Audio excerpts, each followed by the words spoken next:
Good morning dear student. आज अपन 11 chapter जो किरण प्रकाश की है उसके नेक्स्ट पॉइंट की बात करते हैं। नेक्स्ट टॉपिक है अपना पूर्ण आंतरिक परावर्तन। जो नेक्स्ट टॉपिक है अपना क्या है बेटा? पूर्ण आंतरिक परावर्तन। वैसे एग्जाम की दृष्टि से ये इम्पोर्टेंट है हमारे लिए, वेरी मोस्ट है कि पूर्ण आंतरिक परावर्तन क्या होता है। इसके अंदर जो क्वेश्चन पूछा जाता है पूर्ण आंतरिक परावर्तन की परिभाषाएं होती हैं, पूर्ण आंतरिक परावर्तन के उदाहरण होते हैं। तो सबसे पहले अपन बात करते हैं किसकी? पूर्ण आंतरिक परावर्तन। तो पूर्ण आंतरिक परावर्तन क्या होता है इसकी यदि बात करें अपन तो बेटा एक डायग्राम है अपने पास। इस डायग्राम से हम समझ सकते हैं आसानी से कि पूर्ण आंतरिक परावर्तन क्या होता है। इसमें दो माध्यम होते हैं क्योंकि अपवर्तन के अंदर अपन ने जो अपवर्तन टॉपिक पढ़ा था, अपवर्तन के अंदर अपन ने दो चीज पढ़ी थी। एक तो विरल माध्यम होता है, एक होता है बेटा क्या? सघन माध्यम। ठीक है, तो इसमें आपने अपवर्तन के नियम में ये भी पढ़ा था कि जब कोई प्रकाश की किरण विरल माध्यम से सघन माध्यम में प्रवेश करती है तो वो अभिलंब की ओर क्या हो जाती है? झुक जाती है। और जब कोई प्रकाश की किरण सघन से विरल में प्रवेश करती है तो वह विलंब से क्या हो जाती है? दूर हट जाती है। तो यहाँ पूर्णांतरिक परावर्तन के अंदर भी हमारे पास दो ही माध्यम होते हैं, एक सघन माध्यम होता है और एक क्या होता है अपने पास? विरल माध्यम होता है। तो थोड़ी देर की सपोज दैट हम मानते हैं कि हमेशा इसमें एक विरल माध्यम अपने पास है, नीचे की तरफ विरल माध्यम लेते हैं अपन।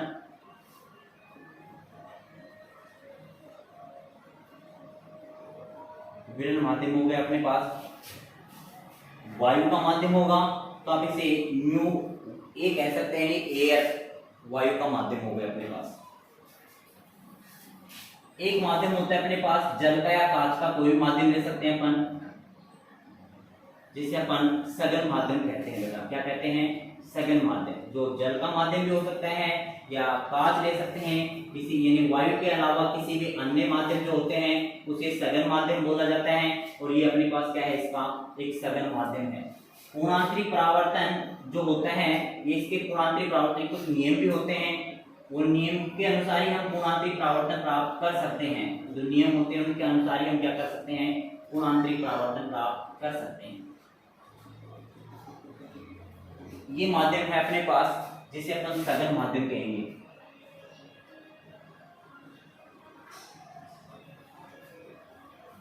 म्यू एन मीडियम एन माध्यम हो गया अपने पास, सघन माध्यम बोलेंगे जिसे। तो दो माध्यम हो गए। वैसे अपन इसको म्यू वन और म्यू टू भी हम कह सकते हैं, चाहे जिस सेंटेंस पढ़ सकते हैं क्योंकि म्यू वन म्यू टू भी हम इसे कह सकते हैं। और हमारे पास एयर एंड वायु का माध्यम है तो म्यू ए कह सकते हैं, मीडियम एन एक माध्यम है तो उसे क्या कह सकते हैं? म्यू एम भी हम उसे कह सकते हैं। दो माध्यम हो गए अपने पास, एक सघन माध्यम हो गया, एक विरल माध्यम हो गया। इसमें बेटा एक बार एक पूर्णांतरिक परावर्तन के नियम की बात करता हूं तो मैं कि इसका नियम भी होता है। पूर्णांतरिक परावर्तन क्या होता है? रूल भी होता है, नियम भी होता है। और पूर्णांतरिक परावर्तन का नियम ये होता है कि पूर्णांतरिक परावर्तन जब भी हम प्राप्त कर सकते हैं जब कोई प्रकाश की किरण सघन माध्यम से विरल माध्यम में प्रवेश करती है तो ही हम पूर्णांतरिक परावर्तन प्राप्त कर सकते हैं, अन्यथा पूर्णांतरिक परावर्तन नहीं प्राप्त कर सकते।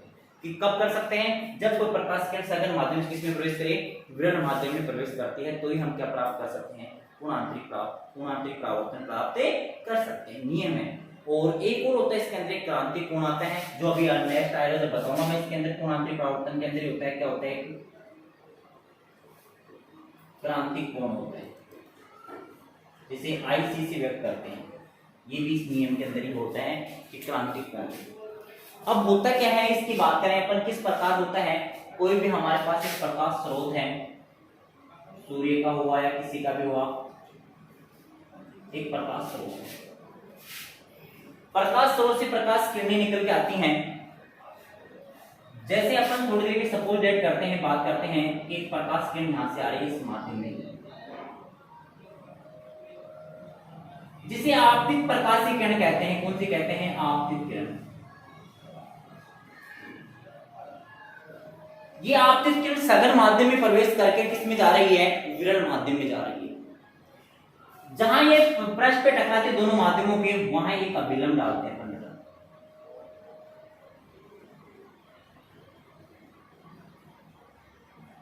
अभिलंब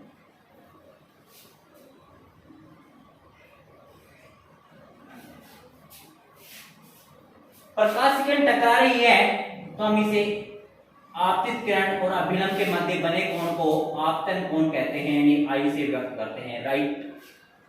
क्योंकि अभिलंब और आपतित किरण, अभिलंब हो गया, आपतित किरण हो गया, कि आपतित किरण और अभिलंब के मध्य जो बना कोण होता है जिसे आपतन कोण कहा जाता है। क्या कहा जाता है? आपतन कोण, यानी आई से व्यक्त करते हैं। किससे व्यक्त करते हैं? आई से। क्या कहते हैं इसे?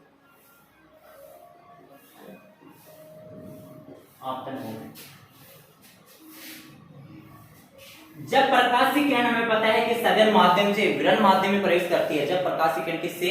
सघन माध्यम से विरल माध्यम में प्रवेश करती है, तो वो अभिलंब की ओर झुकती है, दूर हटती है। अपवर्तन के नियम में पढ़े थे, अभिलंब की ओर झुकती है, दूर हटती है। अभिलंब से क्या होती है बेटा? वो दूर हटती है। यानी जाने कंडीशन इसकी ये होगी, तो ये क्या होगी? इस कंडीशन ऐसे घूम जाएगी, दूर हट जाएगी। इसे अपवर्तित किरण कहते हैं। कौन सी किरण कहते हैं? अपवर्तन किरण कहते हैं।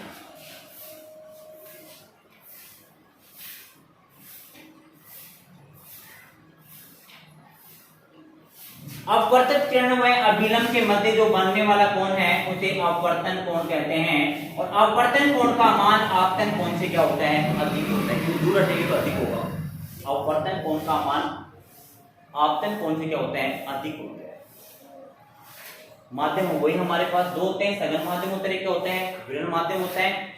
पहली स्थिति में हमारे पास ये हो गई, उसी किरण से एक और अभिलंब यदि डालते हैं अपन। अब इसमें बेटा बात क्या होती है अपने पास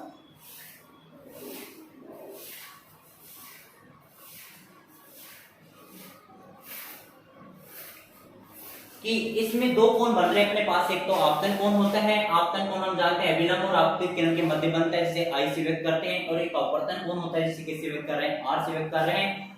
आपतन कोण से अपवर्तन कोण का मान क्या है? अधिक है, क्योंकि दूर हटेगी तो कोण क्या बनेगा? ज्यादा बनेगा। किससे बनेगा? आपतन कोण से ज्यादा बनेगा। जैसे जैसे आपतन कोण का मान बढ़ाते हैं, वैसे वैसे अपवर्तन कोण का मान भी क्या होगा? बढ़ेगा। आपतन कोण का मान बढ़ाओगे तो अपवर्तन कोण का मान भी क्या होगा? बढ़ेगा। जैसे अगली स्थिति में यहां से आने वाली प्रकाश की किरण जो होगी उसका कोण क्या हो जाता है? यहां से बढ़ जाता है।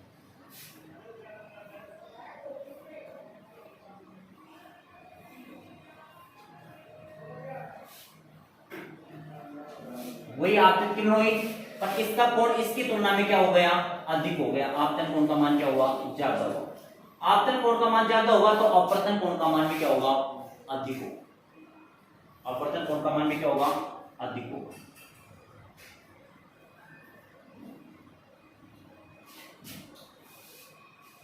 एक स्थिति ऐसी आती है कि एक ऐसा विशेष आपतन कोण होता है, एक विशिष्ट आपतन कोण होता है कि ऐसा आपतन कोण देखा जाता है कि उस आपतन कोण के ऊपर, जैसे यहां से कोई प्रकाश की किरण आएगी, इसी स्रोत से कोई प्रकाश की किरण आ रही है, ये एक विशिष्ट आपतन कोण ऐसा होता है कि इस विशिष्ट आपतन कोण पर अपवर्तन कोण जो होता है वो सतह के क्या हो जाता है? समांतर हो जाता है। यानी ये जो कोण होता है ये 90 डिग्री बन जाता है। कौन सा कोण? कोण आर। किस पे? एक विशिष्ट आपतन कोण पे। और इस विशिष्ट आपतन कोण को आईसी कहते हैं, यानी क्रांतिक कोण कहते हैं।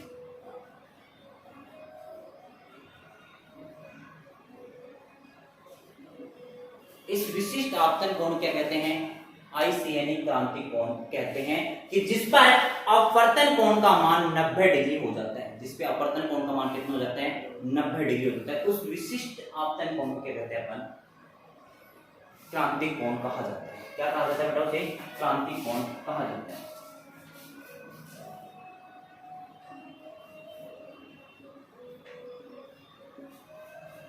अब यदि प्रकाश की किरण का आपतन कोण का मान यदि क्रांतिक कोण से थोड़ा सा बढ़ा देंगे, आपतन कोण का मान यदि क्रांतिक कोण से थोड़ा सा बढ़ा देंगे, तो ये प्रकाश की किरण सतह की तो समांतर हो चुकी थी। जैसे इस आपतन कोण का मान बढ़ाते हैं तो ये प्रकाश की किरण उसी माध्यम में वापस से लौट जाती है, जिसे अपन कहते हैं पूर्णांतरिक परावर्तन। जिसे क्या कहते हैं? पूर्णांतरिक परावर्तन कहते हैं। यानी अब यदि प्रकाश की किरण यहां से कोई प्रकाश की किरण आती है निकल के इसी स्रोत से,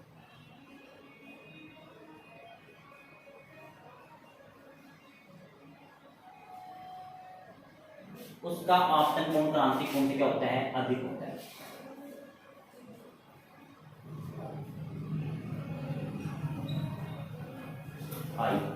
इस आपतन कोण पर जब ये क्रांतिक आपतन कोण होता है, इसी पे प्रकाश की किरण क्या होती है? किसी माध्यम में वापस टकराकर किसी माध्यम में वापस लौट जाती है। इस स्थिति में जब प्रकाश की किरण उसी माध्यम में वापस लौट जाती है, सघन में आई सघन में वापस लौट जाती है, इस कंडीशन को अपन क्या कहते हैं, पूर्ण आंतरिक परावर्तन कहा जाता है। इसे क्या कहा जाता है, पूर्ण आंतरिक परावर्तन कहा जाता है। इसे क्या कहा जाता है बेटा, पूर्ण आंतरिक परावर्तन कहा जाता है। पूर्ण आंतरिक परावर्तन कब प्राप्त हो, अभी क्रांति कोण की बात कर रहे थे अपन। पूर्ण आंतरिक परावर्तन कब प्राप्त होता है कि जब आपतन कोण का मान, ये आपतन कोण हुआ आपका, कि जब आपतन कोण का मान क्रांति कोण से मान से क्या हो जाता है, अधिक हो जाता है। तो उस स्थिति में अपवर्तन किरण जो होती है, ये आगे कौन सी होगी, अपवर्तित किरण भी बोलते हैं। अपवर्तन किरण उसी माध्यम में वापस से लौट जाती है। जब अपवर्तन किरण उसी सघन माध्यम में वापस लौटेगी तो उसे अपन पूर्णांतरिक परावर्तन कहते हैं। उसे क्या कहते हैं, पूर्णांतरिक परावर्तन कहते हैं। किसे कहते हैं पूर्णांतरिक परावर्तन की डिफिनेशन पूछ जाए तो अपन पूर्णांतरिक परावर्तन कहेंगे कि जब कोई प्रकाश की किरण, जब किसी प्रकाश की किरण का आपतन कोण का मान क्रांति कोण के मान से अधिक कर दिया जाता है, जब किसी प्रकाश की किरण का आपतन कोण का मान क्रांति कोण के मान से क्या कर दिया जाता है, अधिक कर दिया जाता है, तो उस स्थिति में प्रकाश की अपवर्तन किरण उसी माध्यम में वापस से लौट आती है। उसी माध्यम में वापस से, जिस माध्यम में से जा रही है उसी माध्यम में वापस लौट आती है, जिसे अपन पूर्णांतरिक परावर्तन कहते हैं। जिसे क्या कहते हैं, पूर्णांतरिक परावर्तन कहते हैं। या फिर हम ये भी सिंपल परिभाषा में, डेफिनेशन में अपन ये भी बोल सकते हैं याद रखने के लिए कि जब कोई प्रकाश की किरण उसी माध्यम में वापस लौट जाती है, टकराने का अपवर्तन होने के पश्चात उसी माध्यम में वापस से लौट आती है, तो उसे भी हम पूर्णांतरिक परावर्तन कहते हैं।